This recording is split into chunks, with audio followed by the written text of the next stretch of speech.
हरे कृष्णा। ब्राह्मण किसे माने? वर्णाश्रम धर्म में 4 वर्ण आते हैं, ब्राह्मण, क्षत्रिय, वैश्य और शूद्र। ये जो 4 वर्ण हैं भगवान के द्वारा बनाए गए हैं।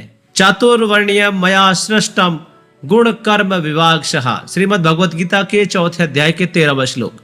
भगवान कह रहे हैं भौतिक प्रकृति के 3 गुणों और उनसे जुड़े कार्य के अनुसार मानव समाज के 4 विभाजन मेरे द्वारा बनाए गए हैं। तो सबसे पहले आता है ब्राह्मण, जो प्रकृति के गुणों के आधार पर सतोगुण में आते हैं। वास्तविक ब्राह्मण कौन है?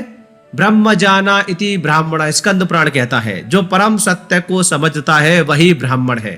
और महाभारत के शांति पर्व में भी आता है, ये न सर्वम इदम बुद्धम प्रकृति विकृतश्चया गतिज्ञः सर्वभूतानां न देवा ब्राह्मण विदुः, जिसको इस संपूर्ण जगत की नश्वरता का ज्ञान है, जो प्रकृति और विकृति से परिचित है, जिसे संपूर्ण प्राणियों के गति का ज्ञान है, उसे देवता लोग ब्राह्मण जानते हैं। क्या कोई व्यक्ति जन्म से ब्राह्मण होता है? देखिए इसके विषय में भी स्कंद पुराण कहता है, जन्मना जायते शूद्रः संस्कारात् द्विज उच्यते।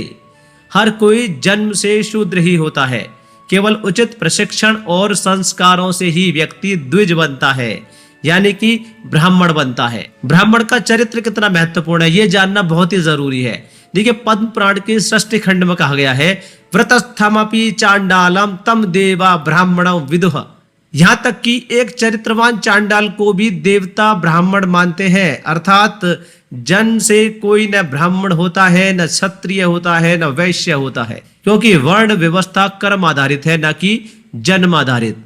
तो ब्राह्मण उसे माना जाना चाहिए जिसे ब्रह्म यानी परमात्मा का ज्ञान हो, परम सत्य का ज्ञान हो। हरे कृष्णा।